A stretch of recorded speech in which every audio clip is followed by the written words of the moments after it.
Hey guys, I'm Gabi and I'm one of the producers here at Unpacked.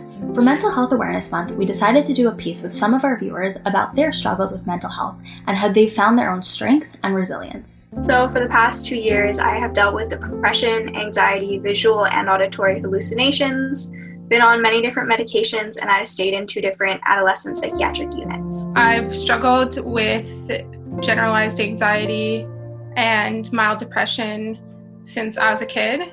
I was diagnosed with atypical depression along with anxiety in my mid-20s. There were definitely unhealthy mental habits that I noticed already in high school. I have been diagnosed with obsessive compulsive disorder, trichotillomania, which is a hair pulling disorder, generalized anxiety disorder, and panic disorder. Mostly I struggle with suicidality, depression, anxiety, and addiction. I'm now in recovery for 9 years.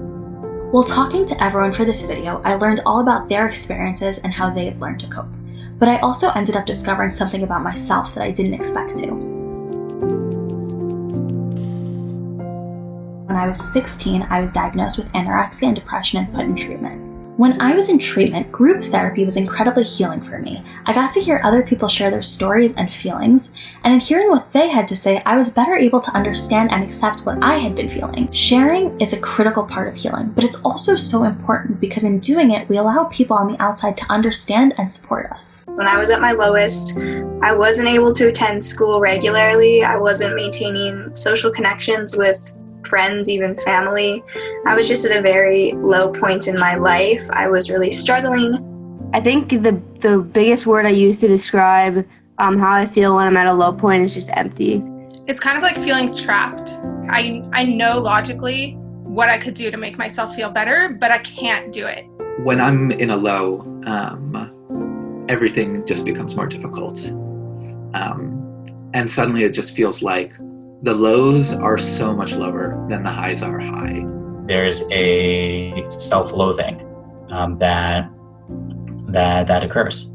I tend to self-numb. I withdraw from social relationships and social contact, and I catastrophize. The best way that I can describe it is I forgot that there was a before, and I can't imagine that there's going to be an after, so there's no motivation to do anything. Now I know that it does get better. I still worry about what would happen if I slipped into a depression, but now I have so many more coping mechanisms. One of the things I learned in treatment was that therapy didn't just have to be about sharing my feelings, but I could also use it to help me learn tools to cope.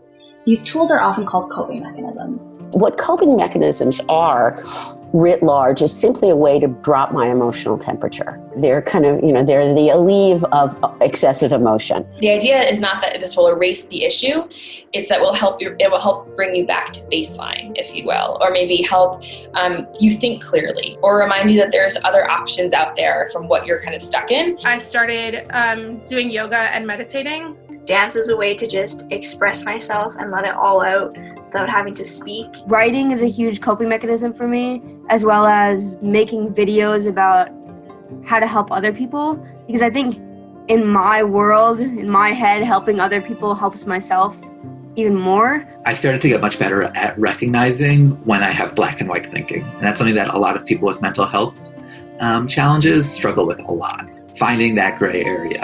I'm either completely worthless or I'm good. And sometimes it's okay to feel not so great, but also know that you're not completely worthless. I have a few close friends that I really like to stay connected to, and family members, and they are a huge part of me getting better and working through this. I think one thing that's really important in my healing, my recovery, and all of these things is really knowing that I have a huge support system. Something that I found very useful is identifying beforehand. Here are the list of people that I know I can call, no questions asked, no matter what's going on. We know that mental health is a social condition. I think community is just one of the most important pieces of mental health that I think people don't talk about nearly as much. There's this absolute, clear connection between finding a place in a community and someone's own personal mental health. When I was in treatment, I was surrounded by this community of people who could understand and relate to what I was going through. And then when I transitioned to outpatient treatment, I no longer had that community. And so I decided to seek out a community. And I ended up finding many different connections to community, but one of the most powerful and meaningful ones was through my connection to the Jewish community. One of the things that has allowed the Jewish people to survive is that we are a community-based religion. You are a part of something bigger than you. Community is so much more powerful than that of the individual. Whether it's for prayer or life cycle events, all these different concepts of community that we see throughout Judaism is really essential. Community is one of the most important factors when it comes to promoting mental health and, most importantly, breaking down stigmas. Community is essential for a sense of well-being and connection. The research seems to consistently show that community is something which is really helpful for a lot of people. By and large, people who are more involved with the community get access to more community resources. They get more support when they fall down, and they have access to even this communal narrative. At a fundamental level, that sense of needing to belong somewhere is essential to how we function as human beings. At the heart of how we think of ourselves is where we think we belong.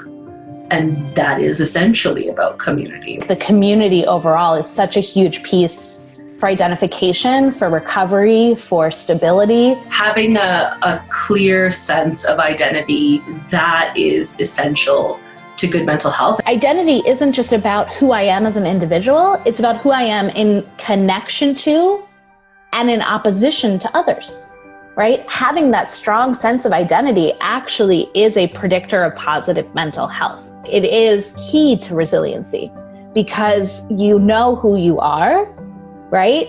In relation to others. In hearing all of this, what I realized was that community wasn't just about support, but it was about building my identity, which, as it turns out, plays a huge part in healing and building emotional resilience. I personally believe that people who struggle with anxiety and depression are the most resilient individuals in this world.